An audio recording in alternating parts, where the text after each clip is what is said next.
Hola familia, I am Amaury Robles, your current new member rep and hopefully your next president. If you have watched any of the SHPE-UH past president speeches, you will notice one thing. Most of them say, SHPE changes lives. Now, I've been thinking for the last couple of days if I should use it because I didn't want to sound cliche, but I will say it.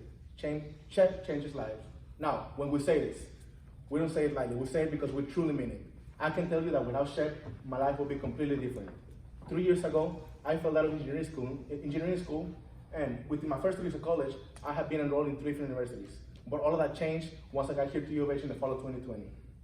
Even though it was the beginning of a super unprecedented time and a fully online environment, I decided to go all in and become the most involved member. So much so that by my second semester, I was a chair, and by the end of that academic school year, I was the most active member. And now, 4 semesters later, I'm here in front of you. Last year, I ran for new member rep because I thought that SHPE had changed my life, and I wanted to help change as many lives as possible. But today, I'm running for president because I know that SHPE changed my life, and I want to ensure that everyone that walks through those doors has the chance to change their life. During my last year and a half involved in leadership, I have seen a lot of the good things that SHPE is doing, and I have also been able to see a lot of the areas where SHPE can improve to give a better experience to our members. When it comes to professional development, SHPE is second to none. We have one of the best in the country. The one thing that we're lacking is whenever it comes to major specific stuff like projects and certifications, we really can't offer anything to our members because we're such a general organization. We have a huge variety of majors. But all of these more major specific organizations like IISc, ASE, ASME, you can name them, they are always looking for ways to collaborate with us. And if we start fostering those relationships and allowing them to come in and then we go in there, we can make sure that our members are the most well-rounded ones that are out there. And whenever they go out into the professional world, not only they'll have the best professional skills that money can buy, also they'll have the best and most amazing projects and certifications to back them up.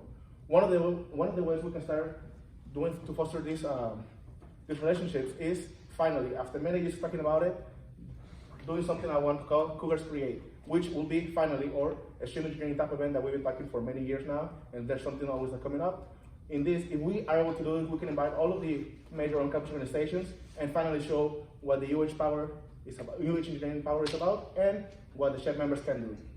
Next, I would like to focus on the unity, because SHPE is a family and it should always feel like one. One of the biggest complaints I got as a new member rep is that a lot of the new members and the returning members didn't find like a place to fit in the familia because we're such an organization. And that's okay, I mean, that happens. But I will make it my mission to put diversity and inclusion to make sure that nobody feels like an outsider when part of SHPE.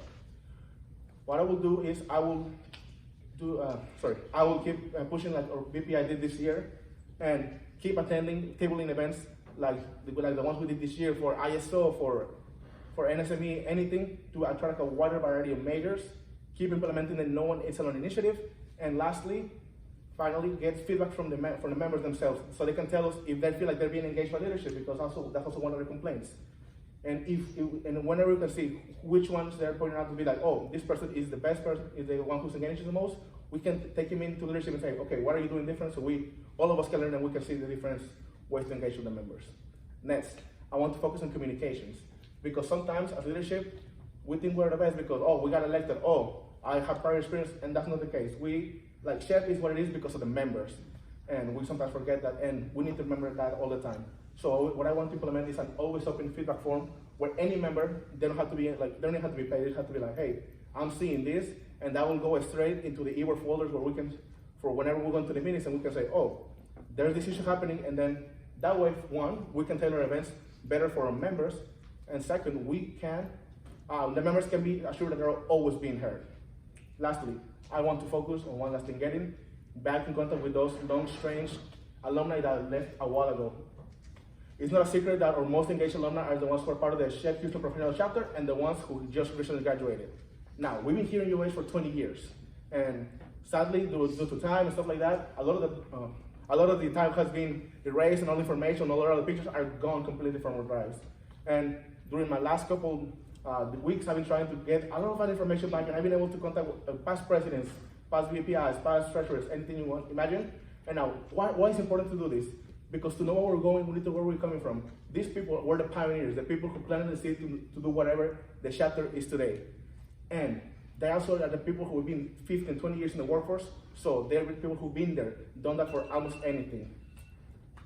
Gracias, familia.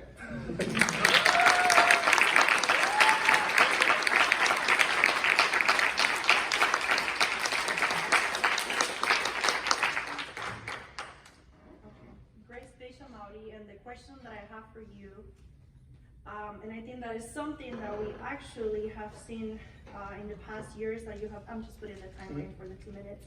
In the past year that you have been leaders, so sometimes you do have awesome ideas and big plans, but sometimes it's sadly easier for you to move on them without actually considering resources and manpower, and to just cancel the events or postpone and never do them. I think one of your greatest ideas was Extreme Engineer, which is something that I tried to do in my year, and unfortunately it didn't happen. So in your previous roles that you have had in this chapter, how did you add value to this chapter, and what are your 3 accomplishments that you're proudest of? Okay, so let me rest. So, how did I add value to the chapter? Through my roles, and then 3 things that I'm proud of, like accomplishments? Yeah. Okay, so I want to think that during my time as a new member rep and as an engineering events, I'll first talk about engineering events. It was an unprecedented time when like everything that we knew didn't go. Like Javi here, he used to be a engineering events coordinator back whenever he was a chair, and like there was documentation, there was amazing stuff that I could do, but it was COVID. There was no way that I could do those stuff. So I think I pride myself in always being resourceful and saying, okay, there's this stuff that we do, and then these are circumstances, so we have to adapt to no matter what. And I think we've been doing that all throughout this year. I mean, there's been a bunch of opportunities that opened up that we were like, well, that's not really engineering, but it's Hispanic. Let's try and push the Hispanic side, and then those Hispanic people, they have engineering friends, and they're gonna bring them in. And I think that's just like I think that's the value that I added to the chapter. I've been able to find ways to promote both sides, the professional side, which is the most important because that's the Hispanic Society of Hispanic Professional Engineers, professional is in the name, so definitely that's very important. But also being able to put the social side, because at the end of the day, we're not just engineers, we're also people, and we are an amazing group of people. And then the 3 things that I'm the most proud of this year, one would be, I will say that just getting back in the things of we're recruiting back in person, we're doing cashback, we're doing stuff that hasn't been done for years, and then just being able to go out and talk to members and just seeing all the feedback that we get, seeing like recruiting over 270 members this semester. Yeah, this year, the semester is crazy. But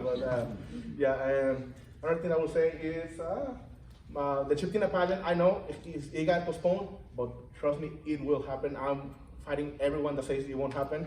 This is an opportunity for both my chef kings and my chef queens to just put themselves out there. Like you don't have to have a talent, you don't have to have anything. You just have to be, hey, you know what? I'm here to be part of the familia, and I think fortunately more events like that is what we need to do. And lastly, I would say that my other thing that I'm very proud of is the new member social for this semester. It was a volleyball social, and honestly, I will tell you, like, it sounds super easy, but the circumstances were super weird. If anybody here went there, you remember it was freezing cold. It was 50 degrees, and we had over 60 people show up, and a lot of the people are like, oh, I remember that social, that was super great. That's how I joined Chef, and I think that's really great.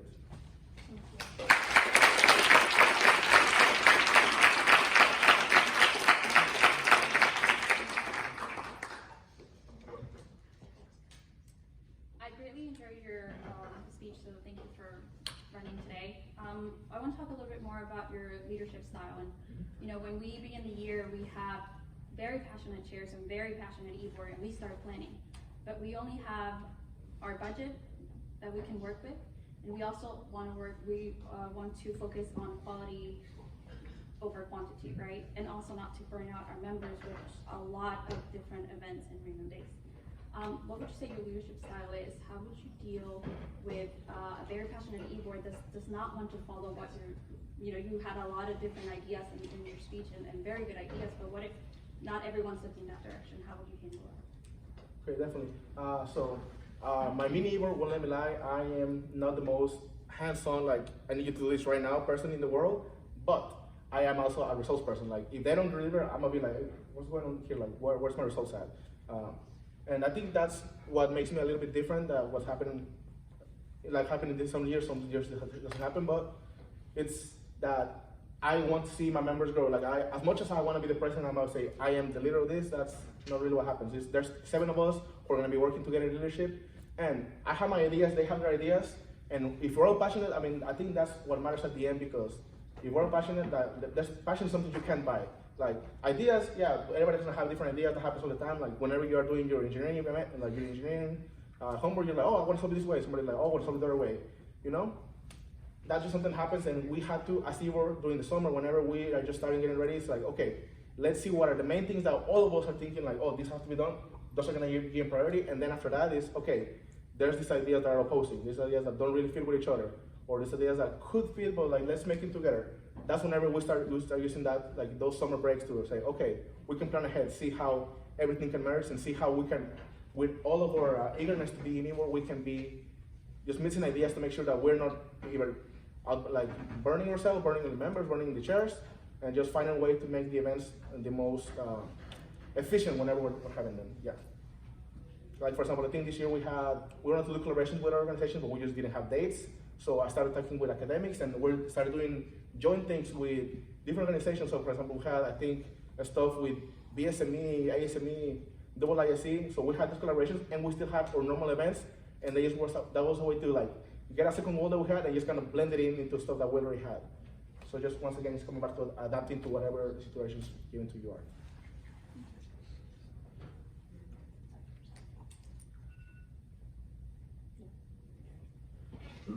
Amaury, it's nice seeing you up here on the stage running for president. All right, so my question is, as part of the e-board, and I would hope y'all will get together and think about everything that could go wrong throughout, semester by semester and then overall, and then more specifically for events. What could go wrong, and then plan for that. We are a professional organization, and it's important to remember that. It's the responsibility of the board, not just the executive board, but also the chairs to set that and like lead as an example of how we should act here. Things will always go wrong, and no matter how much you think of it, something unexpected is going to occur. How would you deal with an e-board member who acts out or does something unexpectedly at an event that doesn't go along with or how y'all want to represent SHPE-UH? How would you deal with that? And then also, how would you deal with a member or a group of members that come to an event and do something bad? Okay, I'll start with the e-board one. So this year we had a lot of ups and downs, and they're everywhere. And I think we learned a lot of stuff. So we learned how to handle a lot of different situations. But assuming there's a neighbor who does something out of hand, I think the first thing we need to do as the rest of the e-board is get together and say, okay, are we on the same page about this? Like, is this happening? Because I mean, different people are gonna have different sides, and like I can have my way of being like, oh, that was bad, but maybe I'm wrong. Maybe like my background is telling me that was bad. But if there's a consensus that something bad's happening, we can go to the bylaws. In the bylaws, there's actually stuff that can guide you and say, hey, there's some actions that are straight up, this person is gone, or there's action where it's like, okay, there needs to be like a little trial, and that's whenever we have an advisor. Actually, our new bylaws have really defined the advisor role, and it's way more hands-on, which allows us to say, sometimes we don't know what to do, please help us. We're also seeing this year that we can go to a lot of stuff on campus, a lot of organizations like Equal Opportunity Service, stuff like that, to say, hey, you have a situation, we don't know how to handle it. We want to do it right by everyone, so please let us find a way to help. And I think that's going to be the thing for that. And then for a member, I think it comes back to the same thing. Like, it's always the same thing. We need to make sure that the whole leadership is in the same page, because if you have some people in one camp and some people in a different camp, like that's going to cause division. And then that division goes into the members, and then they start thinking, oh, there's sides to this thing, right? So if the whole leadership is in the same page, we can start saying, okay, how do we need to handle this? And then that's when we decide. We look at the bylaws, and if bylaws say clearly, that's the action we need to take. And if not, we can start leaning upon the resources that the university gives us as student owners. I do want to do a follow. I think I do have a follow-up question for you on that. So actually, our bylaw doesn't have a lot of type of actions that you could be able to pursue whenever somebody behave misconduct based on our bylaws. So what would be some of the action that you would do when that e-board persons or that members or that group of people violate the code of conduct of SHPE? If they're violating the code of conduct of SHPE, that's something that's established at a national level, and I think that's a clear-cut answer of, hey, like he's a representative of the group, and well, we don't stand for that, so we can say, hey, you know what? Thank you for your time here, but for the time being, I think it's best that we separate and take different ways. Just because we're not gonna go down for, like, the whole organization is not gonna down for one person at the end of the day, right? We're gonna have to do whatever's right for our members and whatever's right for organization at the end of the day. So actually on the code of conduct for SHPE, there's actually no disciplinary actions in there as well. So what would be your action? What would be my action? Okay, so if they just break the code, like have a code and there's no disciplinary action, I mean, I think we go back to the same thing, like we are not just a national level organization, we're also a local.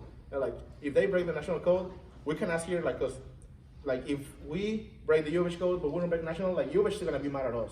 And we still be like, we have to check. But let's say that they break a rule that's in national, and this is like also another rule here.